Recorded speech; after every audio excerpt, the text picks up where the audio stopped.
welcome everybody to the fourth session of the navigation series. Tonight is where we're going to culminate everything we've learned to now into running an optimization. Stay tuned because there are a couple additional sessions, bonus sessions that we're going to be talking about later on. So you're going to want to keep an eye out for those. So Paul, why don't you go ahead? Thank you to everybody for joining us tonight. Looking forward to having a great session. This is the fourth in our session that we've been having this year about electronic navigation.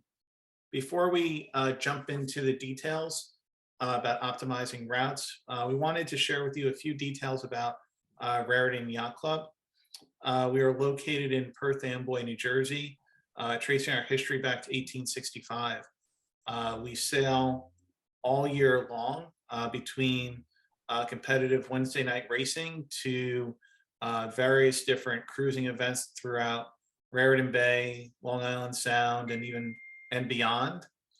We also have a very good shared boat program on Colgate 26s and Catalina 250s, and various different certification and summer sailing classes. For the folks that are really crazy sailors, we also offer frostbiting and RC lasers, which is what's going on now in January, February, and March. Lou, if you could advance us.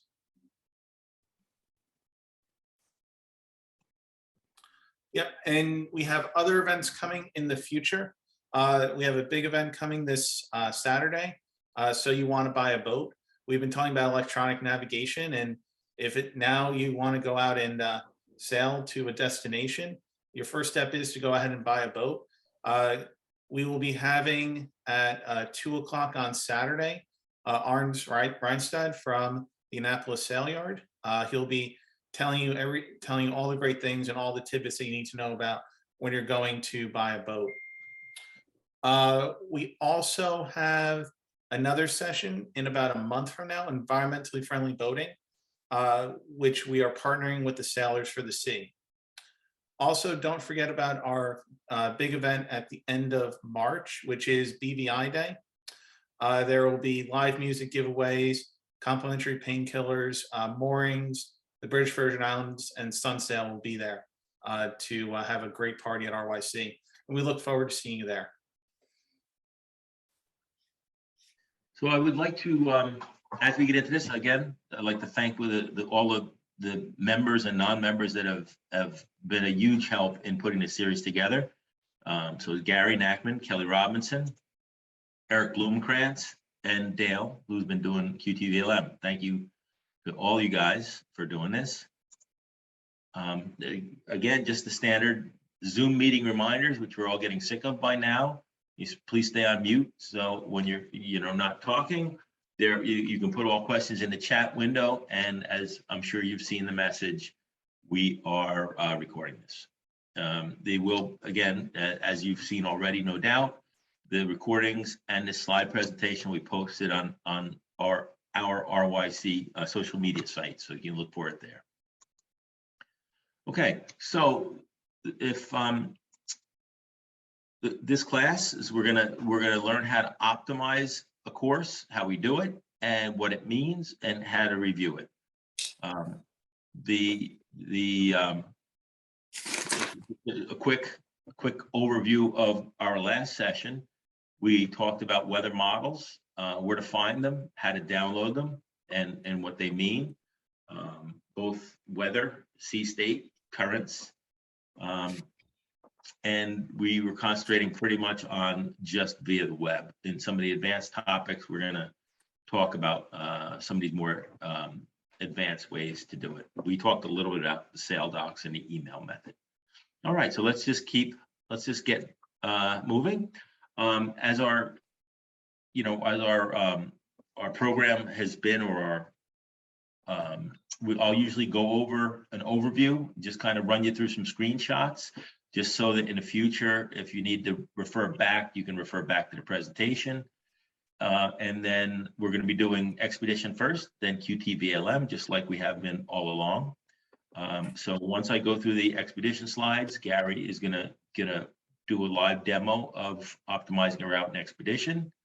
And then I'm going to go through QTVLM, and then Dale will do a live demo of optimizing a route in QTVLM. Okay, so at this point, if you've been following along the whole series, we know what we need to optimize a route. We need a chart for the area we're going to sail. We need a route. We need boat information, right? And we need weather information or GRIBs for the route. Okay. The most common problems we're going to get, and the problems that are a bugaboo to all novice people using a routing program like this, is you'll see error codes where the weather files don't cover something. Okay, so typically they either do not cover the entire course area, or they the start time is before the weather grid, so you don't have any weather at the start, or you may have only downloaded 3 days of weather for a 5-day sail, so it may not cover the duration. So when you get those funky error messages that you're not sure what they are, these are usually the causes, and we'll go through that and we'll explain it and how to fix them. Okay. So the first thing, right, assuming we have everything entered, we're talking about Expedition now. Assuming we have everything entered, all we need to do is to go to the optimal tab, click the optimal tab, and then just click optimize. And then depending on your computer speed, you will see a progress bar for as it optimizes the route, and you will it'll take a little while till the message comes up that it's done. Okay, so if you get this error message that says no wind at start, okay, so what you can do is you can you go to the settings, you go to settings, and you click you look for the optimal routing window, and in the optimal routing, there's the time is covered up here. Okay, you can see my cursor now? Is that correct? No? All right. So we can see it, Lou. We can see it. Okay. So there's a date and the time you can put here. Okay, so you could set the date if you're planning for a race that starts in advance, or you can just click now, and that will usually solve your problem. Okay. There's also a whole bunch of check boxes. Gary will go through these on how you can set up your route optimization. Okay. All right. Here's an example of you can see the GRIB file, and you can see that it doesn't cover the whole course. This is a Newport to Bermuda course that I just plugged in as a demo. And you can see the GRIB file does not cover the entire area. Okay, so that's what this error code means. Okay, so that's just one of the things to look for. All right. Okay, the Expedition program will optimize paths in 2 different ways. You can click either of the 2 or both. Okay, the default line appearing in red will be a grid-based optimization, and that is equal steps of distance. Okay, the blue is called the isochronal method, and that is equal steps in time. Okay, and so here you can see the optimized path, and these blue lines are what are called isochrones. Okay, so that's the same amount of time, and you set it in the settings, which Gary will show you. So assuming they're set, this is set at 6 hours or 3 hours, a boat can make it anywhere along this blue line in that amount of time, say 3 hours, then in the next 3 hours. Okay, so you have an idea of where you might be able to go, and you can see down here, right, it varies, so you can get further, but in certain ways, but it may not benefit you. So that's what the isochrones. Okay, so now assuming, let me jump back for a second, assuming we've got an optimization that ran correctly, that pops up, then these are obviously little wind barbs on the course route, and that's the checkbox. You can make them appear or disappear. So assuming we have an optimized route, if we want to take a look at it and what it means, we can go back to the optimal tab right here, and we click results. When we click the results, the window that we see is a results summary page. So what you see is the summary results for the grid-based and the isochronal routing. It has the sailing distance in time. It has the run line, that's the route, in nautical miles. It has the optimized sailing distance right here, and it tells you your finish time and your duration. So that's the summary screen is often helpful. If you go over here, right, as we'll see on the next one, when we click this, so if we click that time on that run, this is, by the way, these are the times that the optimization was done. Okay, so if we click on that, we will get detailed results, and on the detailed results, it will tell you your wind directions, your boat speed, your bearing, your everything. And you can see out over at the extreme right, it'll literally tell you the lat and longe of the boat.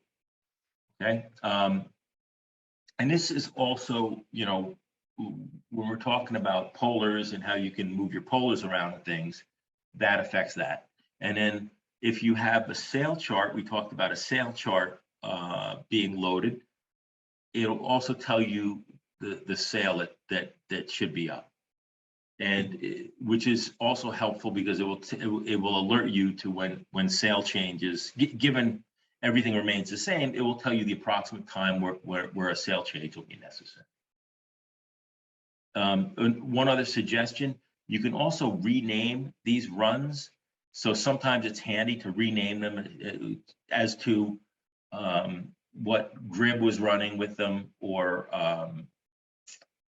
a specific reason that you ran it, you know, a wave file or a current file, and it sometimes makes things easier. That information will appear further down in the detail sheet, as Gary will show you later, but you can also put it in here. All right, so that's the last of the expedition slides. So I'm going to stop sharing. Gary can start sharing, and he will walk us through a live demo of expedition. Okay, so we are back to our Newport to Bermuda course. Note that the starting mark here is yellow. That's critical. And that's called the active mark. If the active mark is at Bermuda, it's not going to work correctly. So let's make believe tomorrow is the start to the Newport Bermuda race, and the start's at 1 o'clock. So there are a few things I'm going to check. The first thing I'm going to do is make sure that the correct polars are loaded. And I'm on my nav polars here, and tells me what they are. And this is for my Baltic 51. And I am not 100% confident yet in my polars, so I tend to scale them down to 90% of my targets, just based on the experience with my boat. So I click OK. Next thing I'm going to do is I'm going to go into my weather data, because we need weather. We have a course, and that course is basically in the marks folder. Remember, edit marks. And this is that easy one, and that's the active mark. So as we did last time, we go to weather data. I'm going to sail docs, and I'm going to highlight the area. And then I'm going to take my GFS, but I'm also going to take my 500 millibar, my Cape Index. But I've actually already, and then I'm going to say get grib file, but just to save some time, I've done that already. So I've done that for my GFS. Hey, Garrett, can you go back to that screen real quick? Just for Yes. 1 second. I'm sorry to interrupt you. So you can see where it shows you the hours for 6 days. That's the place where you want to make sure that you get the weather that covers the entire time you're going to be out. Otherwise, you'll get that error code. Yes, very important. So it's only going to take me 3 to 4 days to get to Bermuda. So 6 is plenty. I can look at the resolution. I'm at the highest resolution for the GFS. I want to get my Cape Index to know if I'm going to have thunderstorms. I want my 500 millibar. And then I'm going to click Get Grib. I've already done that. And I've also done it for another model, which is a little, the mesoscale regional model, which is the NAM model.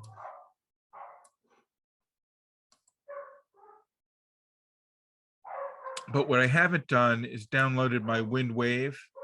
So you want the wind-driven waves, the height of the significant waves.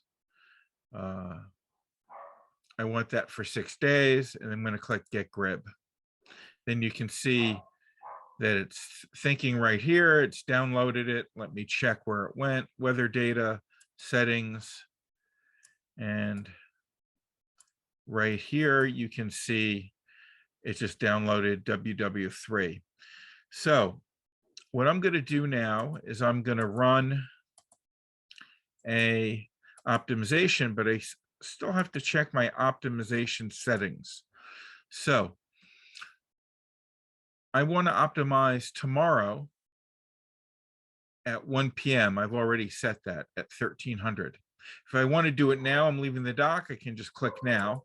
But if I want to do it tomorrow, I'm just going to change that.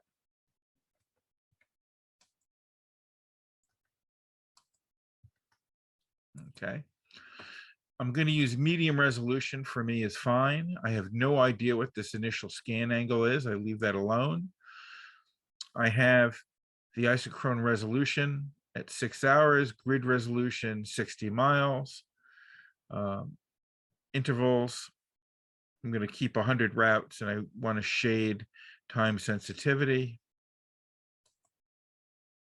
But I don't want to shade any of the weather data. That time sensitivity lets you know that anywhere in that zone, you're basically within an hour. I'm not optimizing for my current position in time because I haven't started yet. But once I've started and I'm downloading more weather information to re-optimize, I'm going to click that. When I'm in the ocean, I never click avoid land, high resolution, or avoid ENC land, because that actually really slows the computer down. I want to see my previous routes at startup. I'm going to unclick extend wind and time. You don't need that for the GFS model.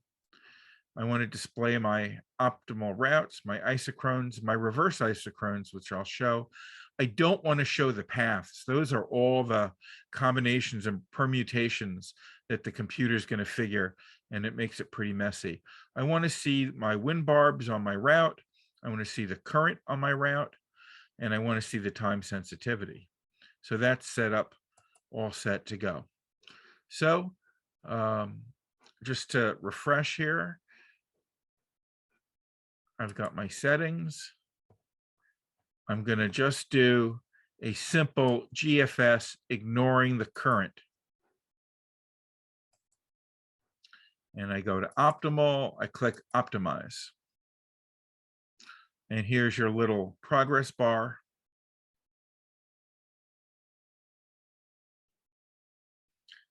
And so here's ignoring the Gulf Stream. This is what it says I should do. Well, we can't ignore the Gulf Stream, can we? So I'm going to go back here to my weather data, go to settings, and then I'm going to add the Gulf Stream and waves. And I'm going to select the ERTOFs. And then I'm going to go to optimal and click optimize. It'll take a little bit longer now because it's considering a little bit more data.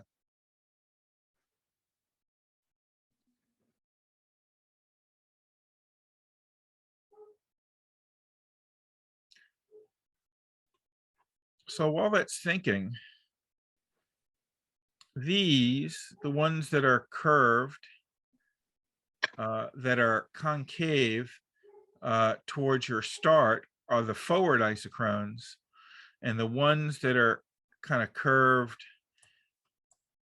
concave facing the finish are the reverse isochrones. Now look at the difference between considering the Gulf Stream and not considering the Gulf Stream. And this is very different from what we did last night. I mean, if you want to go and figure out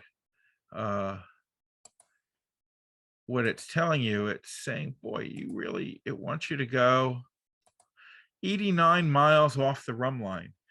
I'm like thinking, that's a little odd. Well, let me go take a look at another current model, because I can tell you when we ran it last night, RTOFs didn't do that. In fact, just before you jump off of that particular chart, Mark has a question when he runs the optimization programs. The United Nations says more than 800. Go, Mark, if you were going to ask the question directly, you're more than welcome to. Please just jump on for a second. Okay, thank you so much. I'm enjoying all the presentations. When you go into the optimization to look at the results, John showed basically a graph that shows all the lat lawn. yeah, I'm going to get to that. I So- just want to show you the no, difference. No, but my question is the picture. I'm looking, if you would look at not the table, but the picture itself. Because it presents the material differently, and I'm having a difficult time sometimes interpreting the lines as far as what they need, whether they're wind, atmospheric pressure, and that Okay, sort of let thing. me get to your question, but in a sec. But the only Very good, lines thank that you. you're looking at right now are isochrones. These are not wind. Okay, these are the isochrones. These are defined lines of equal time from the start. If they're the forward isochrone, if they're a reverse isochrone, it's a defined line of equal time to the finish. The barbs along the optimized route are the wind that you would experience if you hit that point at the designated time that the program predicts, and if the GFS model is perfect and the current model is perfect. This blue here is the sensitivity that we were talking about of, anywhere kind of in that zone is within an hour from the optimized route line. So let me change the current model here. This is the TITEC model.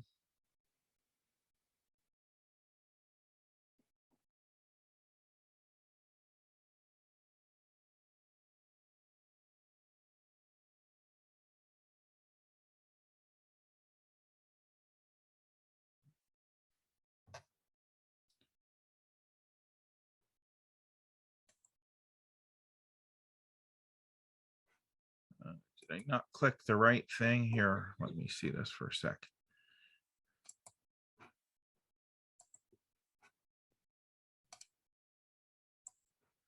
Yeah, I did not click the current. So this is the TITEC. I just repeated the same thing, unfortunately.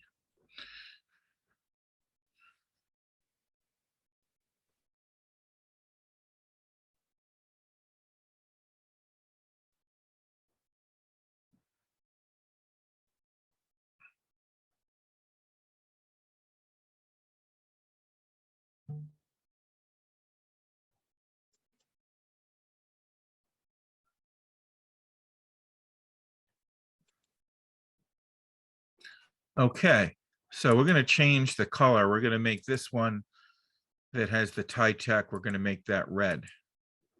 And we're only going to show the RTOFs with GFS versus TITech. Now that's a huge difference. So let's actually see what the difference in the current actually is. So if you remember, you go to weather, and I have this set up to show me what my current looks like. This is the TITech model. And then I'm going to change my display and select the RTOF's current model here.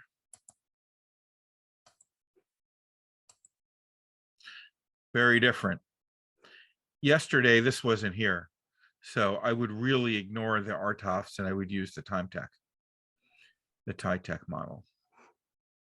So going into the Gary, can you just switch back and forth if it's easy for you to do, just between those two again to show the Gulfstream, please? Sure. I can't toggle it super quickly, but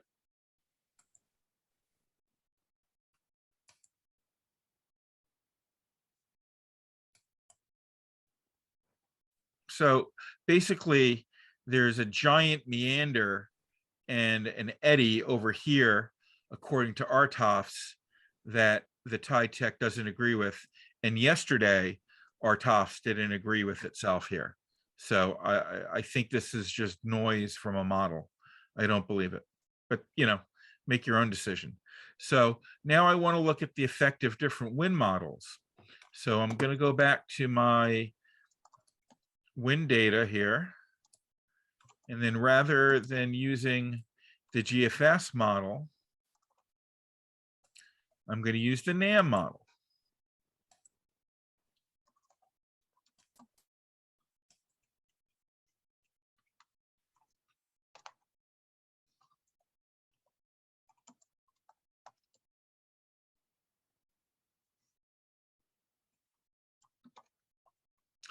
And this really illustrates why it's very important to be looking at the Gulf Stream, for months before, a race like Newport, Bermuda.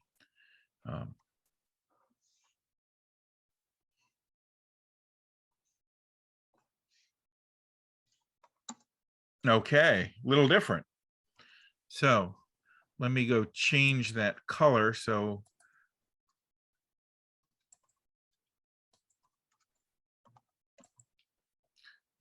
well, I'm going to ignore that RTOFs model.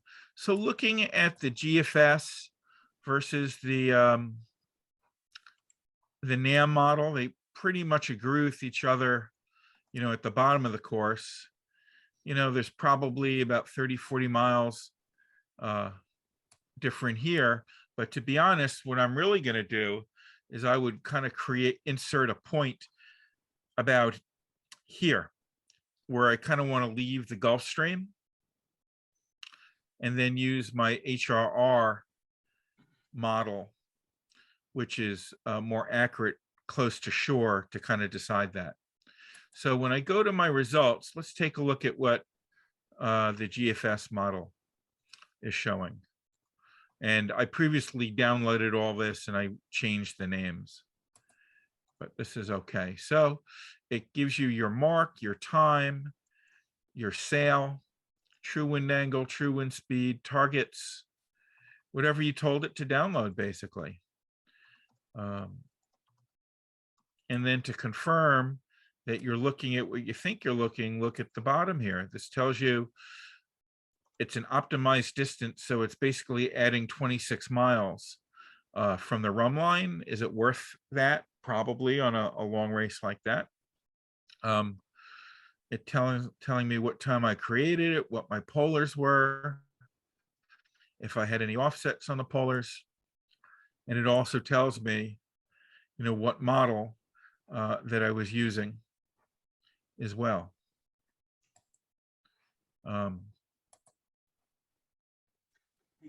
Yeah. While we're here, you want to just go over how to change the names of the routing of the optimized route?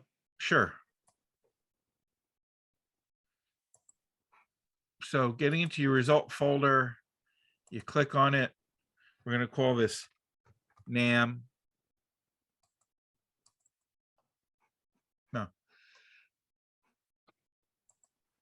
Try that again. Gonna click over here, say this is NAM Tech. And then it shows you what it is over there. And then you hit OK. And if I go back, it's gonna magically show it changed over here. Thanks. There are other toys that you can do. You can change your polars. Basically, it'll optimize your route with a given wind and a current, altering your polar, by 10% steps or 5% steps. You can change your wind speed assumptions here and true wind direction. It'll do a range of things. So kind of like a what if, if the wind doesn't materialize, what if the GFS says I should have 20, but I really have 15? So you can do that. You can also watch your boat march down the course. So what you have to do with the clock, you see it's right now it's set for tonight, but I'm starting tomorrow. So I'm going to jump ahead to 1 o'clock on Thursday. Too far. And you can see I'm going to zoom in here, and then you can hit play or step forward every hour. It kind of shows you, and it's lighting up the forward isochrome. Now you can see this forward isochrone here, and here's a reverse isochrone. It's lenticular, it's like a lens. There's a huge space between here. This generally means that the program doesn't have massive confidence that this is the exact spot you should be in along the route. It's and that's why when you look at the shading, it's so wide of this kind of sensitivity analysis. It's different situation versus when the forward and the reverse isochrones basically just touch each other or have a very small area. It's telling you, we really believe you need to be there. And you can just march through.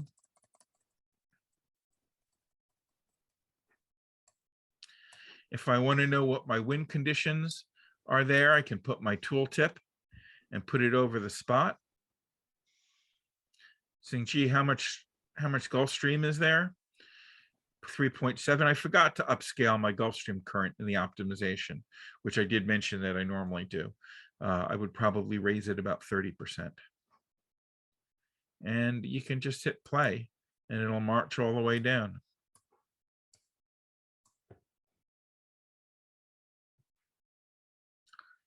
So, it sounds, like it's a no-brainer. Put in your perfect polars, download the weather, and go. How could you possibly lose the race? Well, because there's a tremendous amount of uncertainty still, even when you're using, these programs. And so you got to look to see at what the actual weather, is going to be. And so don't forget the ability that you can go to my images and then look at the synoptic chart. I want to know, what it's going to be tomorrow. And I may download that and want to overplay it right onto the system here. And then I'm going to compare, what the isobars are. Ooh, there's a gale there. So here we are kind of. Now that's Saturday though. Okay. So this chart is good for. You passed it. I passed it. Yeah. Okay. So this is good for basically tonight. Well, tomorrow early in the morning. And so what I would then do is I would look at this. I'm going to have to go back.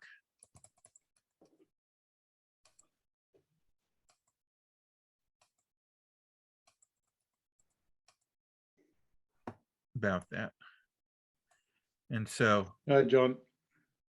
So we're starting on the, behind a cold front basically, and there's not a whole lot of activity when you look at the density of the isobars. We don't have, tremendous amount of wind here.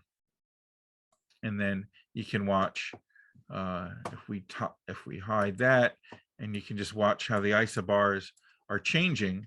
You can actually hit play for that. Nope, I did the wrong thing. I'm sorry. So we're actually watching how the atmospheric pressure is changing over the length of time that you've downloaded your GRIB.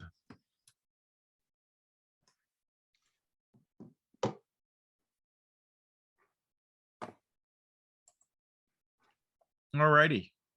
Gary, Very- there's, can you go back, please, to the RTOS model that had the meander? I believe it was the RTOS model that had that, and just show the course optimization using the one that did have the meander, please. Okay. Because there are several questions around the models and why the courses would be different when you're looking at the Gulf Stream. And then just a simple question about screen setup. How did you get the different colors for the Gulf Stream? That's another question that was asked in the chat session. Okay. So the way I display the current is I go to weather data and I put a checkbox on the GRIB that I want to display. Let's say we only want to look at the current here. And you said you wanted to see the RTOFs. I click OK. And then I have to go to the page that I've pre-selected to show weather. And just as a review on this tile, I go to settings, I go to current, and then I decide if I want arrows. Do I want streamlines? You can make it look multiple different ways. Okay. And so this is such a dominant feature of, gee, is it worth sailing 80 miles out of your way if you can get a 4 or 5 knot boost in speed? What? Never mind, it cleared up. Okay. And so you're getting a huge boost. So is it worth sailing out of your way? If that was real, maybe, but it's a pretty big risk. Most people don't win the Bermuda race coming in from the east, but what that course showed was riding down that meander, taking advantage of the Gulf Stream. Yeah. But what your observations are is, okay, just one model is showing that at present. So right, and it didn't show it at all yesterday. That's why you can't just suddenly decide to become a Gulfstream expert the night before the race. You got to be looking at it all the time, and it just, that morphology wasn't there, and so whatever forced it, maybe it is there. I mean, it's possible, but I also looked at raw altimetry data today on the Copernicus site from Europe, and that's not there.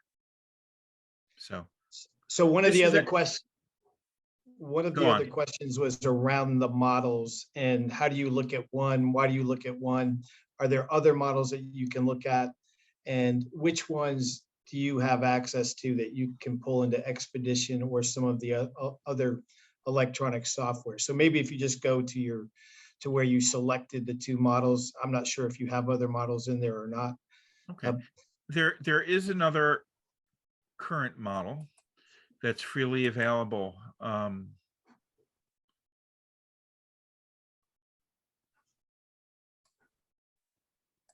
think I can find it here. Oscar or NavGem. Let's see if the no, it's not NavGem. Oscar, I believe, is a current model, but it's not. I wonder why it's not available right now. Interesting. Oscar's not a model. It's not a current weather model. It's a 5-day compilation of recent history.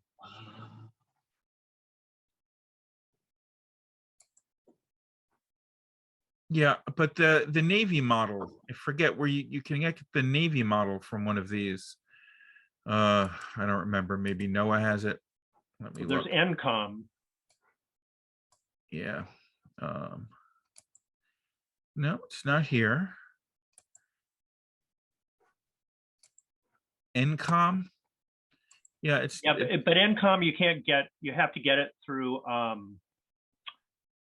think that you have to get it through something like Logbook, which is unfortunately only a Mac program. yeah. It's really RTOFs is the one that's commercially well, it's not commercial, it's free to anybody. You also can, on Noah sites, you can look at the Navy model, you can look at the passage Yeah, model as right. well. You just can't download them as GRIBs. Right. And I pay for TITech. Copernicus Marine in Europe has altimetry data that you can look at as well. There's the AOML site in the US where you can look at altimetry data as well. And then you can pay, experts like Jennifer Clark to tell you what she thinks it is too. It's interesting because when we looked 3 weeks ago, this was more of what was going on with the TITech model, and the RTOS model was more straight across. I think I may have had that in my images.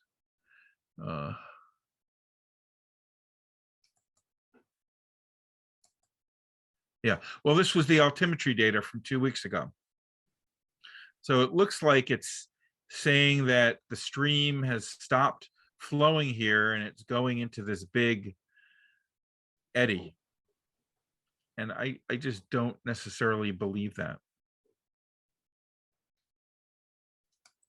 Okay, if there are no more questions, let's, John, if we have cleared all the questions, let's jump to the QTVLM optimization.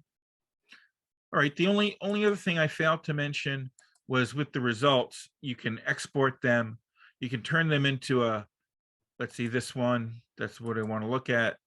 I can click GPX file and I can basically create a file that I would be able to import into a chart plotter if I saved it on a micro SD card. And then I could actually take all those waypoints here that it created, those optimized points, and move them into my mark folder as well. And I would do that by going marks there. All right. Okay, so here is roughly the same starting point on QTVLM. You see we have GRIB and we have our map. Okay, so all we need, what we do in QTVLM is we right click and select create a routing. Okay, if you remember, there are some kind of different nomenclature in QTVLM. You have routing, you have routes, you have pathways. So what we're going to want to do there is create a routing. Okay, when you do that, there we are. Okay, when you do that, it'll bring up this routing settings screens. Okay, same as Gary mentioned, we can either route from the boat's current location or between 2 points. Okay, because we're just starting, we would click the 2 points. Okay, and then as I was talking about the error code that we often see about times and GRIBs, this is how you adjust the time in QTVLM. Okay. So again, we can get the same type of errors. Okay, and to do that, we can also in the bar up here, there's a clock.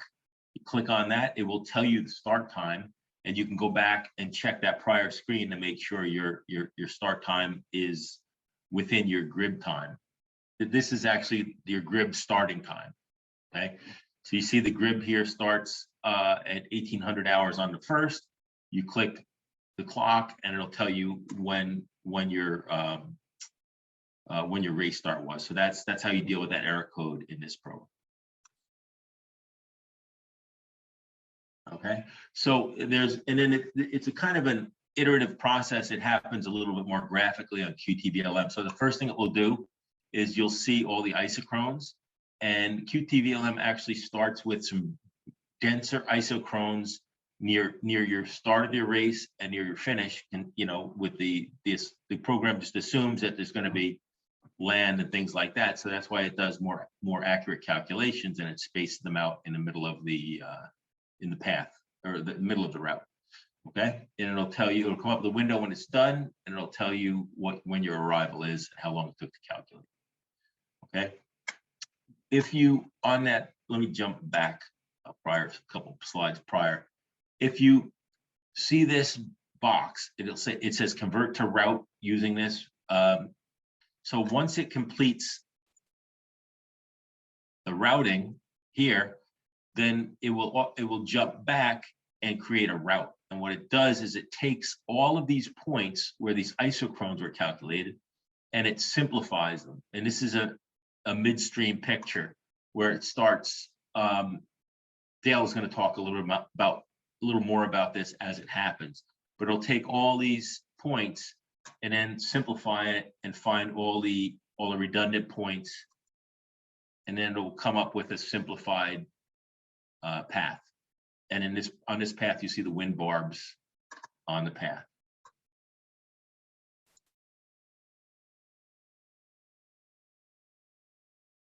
Okay, now in order to get to, if you want to see the details table or the results table like we saw Expedition had, you have to go click edit route. Okay, because remember it automatically converted it to a route because of that button was clicked. So you'll see the choices of the routes that were created off of each routing, and then you pick the routing that you're interested in, and it will bring up the same type of chart. Wind speed, if I guess I didn't have a sail chart programmed in this, it would give me sails, same type of data. Okay.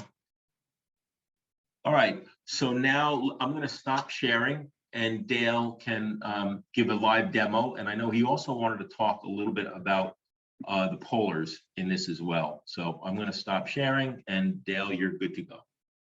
Gary started looking at the polars for the boat, and we do that up here on boat and boat settings. Allows you to change the polars of the boat. Here's where I've selected Gary's Baltic 51 by importing the polar. I assume they have a server somewhere where you can get other polars. Here's the efficiency. As Gary was saying, he's not 100% confident in his polars. And it's interesting that they've given you the option to have different efficiency for upwind and downwind and nighttime, which we also saw. The other things we would want to look at here. Here's where we would add a sail chart if we had one. We can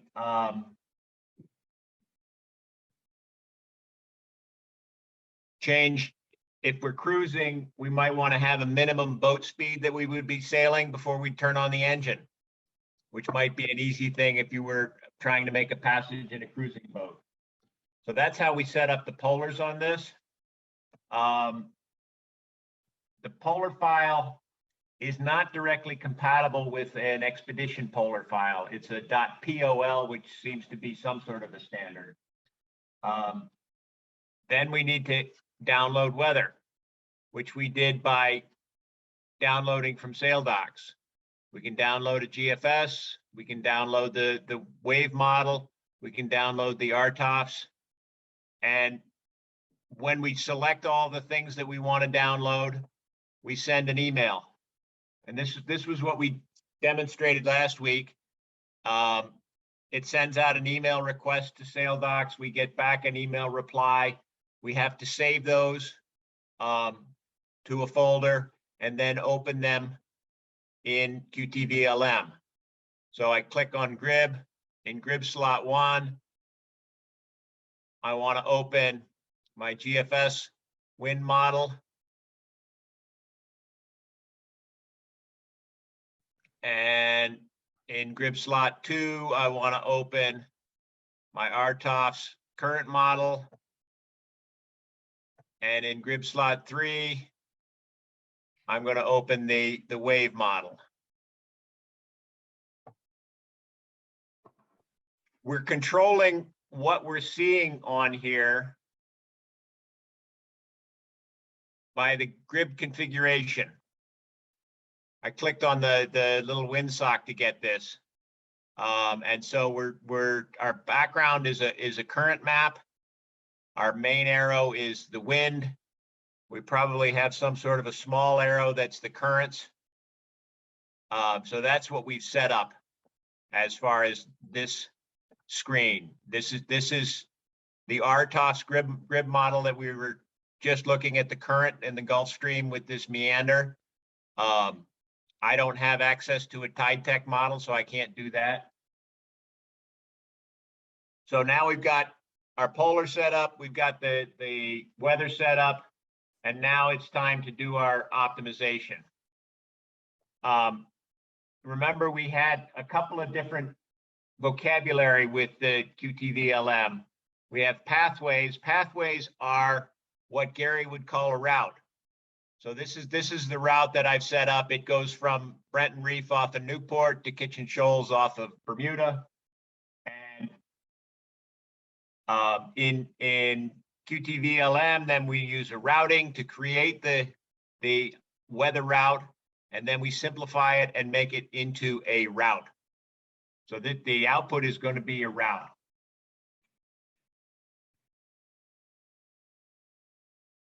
So we want to create a routing. Lou suggested that you right click on the screen and say create a routing. I'm going to click up here and say create a routing. We could use that pathway, or we can just say point-to-point routing from Brenton Reef to Kitchen Shoals. We want to change the starting date. Gary was using 1300 as our starting date. Down here, we have to convert this routing into a route and to also calculate the reversed isochrones. You can't do both of these on the same time. If you create reverse isochrones like in Expedition, it doesn't create a route from it, and you have to come back and edit it and convert it to a route separately. Under options here, here's where Lou was talking about the spacing of the isochrons less than 24 hours from the beginning and the end. We can change that back to 6-hour isochrons. And then through the middle of the race, we're going to also be 6-hour isochrons. And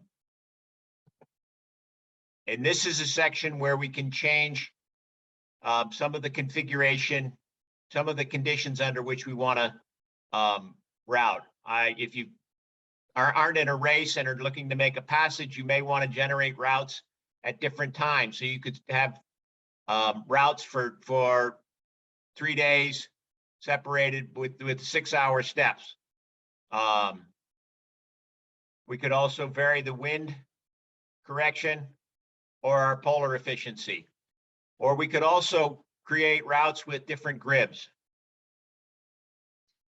Under advanced settings, the one that sticks out to me is this multi-threading, which means that it's going to calculate faster because I've got an 8-core processor.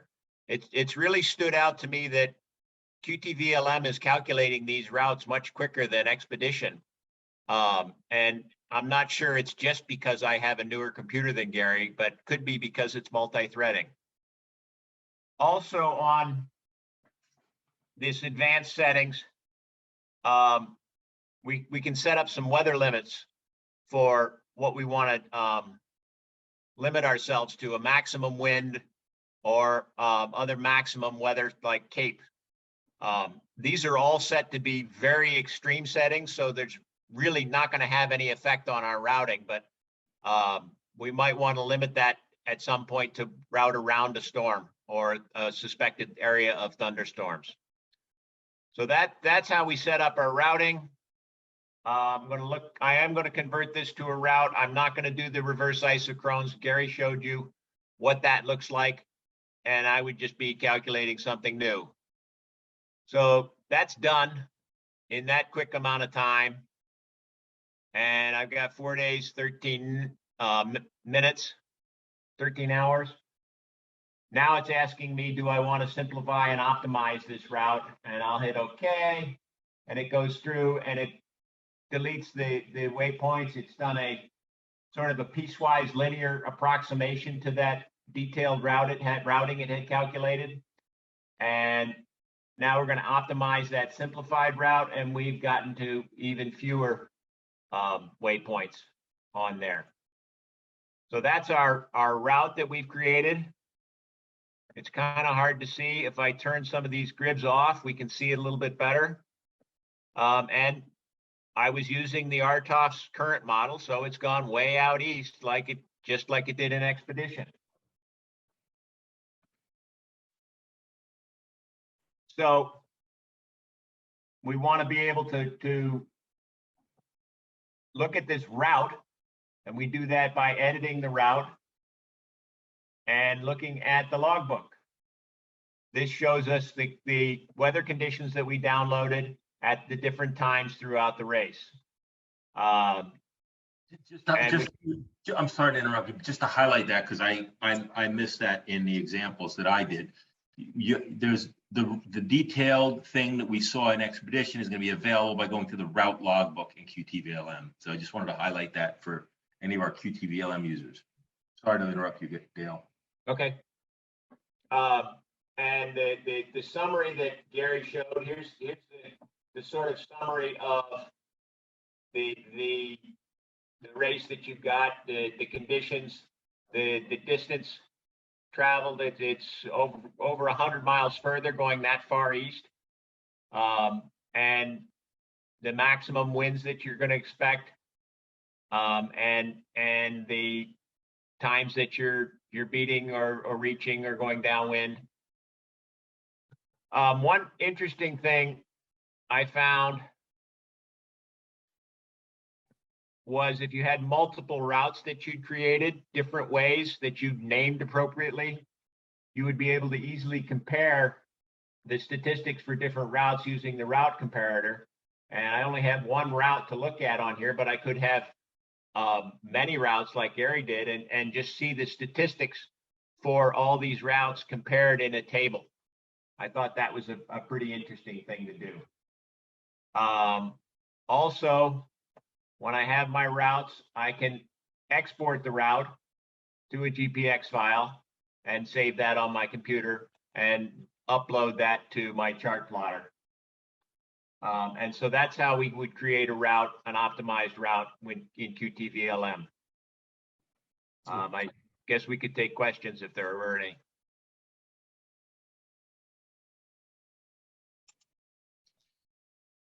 So Go ahead, John. I didn't really see any specific questions, but are there questions that if you just raise your hand or if you want to just unmute yourself and ask a question, we'll give you just a few minutes to ask if you do have any questions on either QTVLM and or Expedition or both.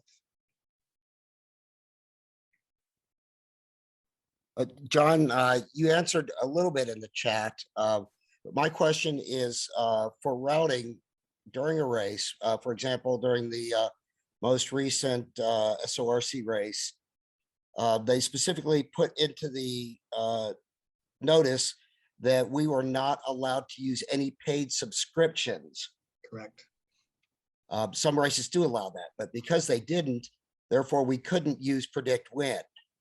And our Iridium is going off into Iridium Go, so we don't have full internet access. But I believe, and I will ask some of the others that I know are using sat phones and or Iridium Go on a regular basis. I believe that you can get all the data through SailDocs, and I'd just like to ask some of the navigators how you're downloading the data when you're offshore, but still staying within the racing rules. So many races do not allow you to get data that's not readily available to everyone on the race. You don't want to confuse the process of getting the data with which data you're getting, right? So the issue of cost is primarily which data you're getting. So for instance, you couldn't have a private forecast delivered to you offshore in most races. But it doesn't matter whether you get it over a sat phone or via Inmarsat or whatever. Now the Bermuda race this year, for people who are interested in that, should read the race instruction or the notice to race, because they have actually changed the rule this year for Bermuda to allow people to use things like Predict Wind and Squid that are paid services, but are not freely available, but are available to everyone. I think it's going to raise some interesting issues as we go forward, because there are going to be things that are not free, and people are going to ask, well, is that actually available to everyone because it's $1,000 or something like that, right? It's usually the general rule is that if you have to pay for it for the data itself, it's not allowed. It's considered outside of systems. And As long as that data is available to everyone, then it's allowed. well, what they specifically said in this particular race was that you could not use anything that required a subscription or Right. a password to access it. So you couldn't go to the Predict Wind site. That doesn't make sense, because we addressed this with them in 2016, and they changed the rule to allow anybody to use any paid subscription service as long as it wasn't customized specifically to you, and they specifically allowed Predict Wind. It has to be in the NOR. Well, I'm referring to the SORC, not to the Bermuda race. Oh, I'm sorry. Okay, I was referring to Bermuda race. Yeah, Gary. Well, if it's in the NOR, it's one thing, but the racing rules are very clear on this. Okay, so But they didn't catch up with the fact that it doesn't really matter where the computational work is done. You know, in the case of Expedition, the computational work is done on the boat, and in the case of Predict Wind, it's done in the cloud.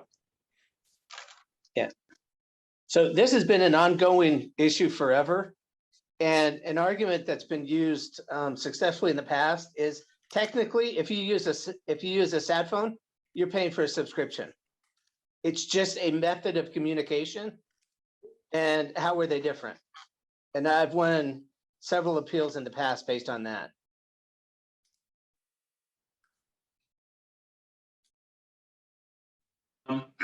Are there any other questions? Otherwise, we can wrap it up. All right, so if you want to unshare, Dale, then I will share.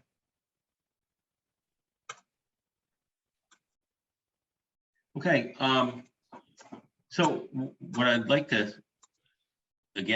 once again, offer a real huge thank you to everyone who helped with this course, Kelly, Dale, Eric, Gary, for helping organize this class. It was wonderful. And again, I want to thank the Education Committee for all their help in setting up this education session and others. It's Paul Susdak, John Dennerline, and Adam Ania. And I am gonna, before I turn it over to Paul, I'm just gonna talk about a few things that are coming up.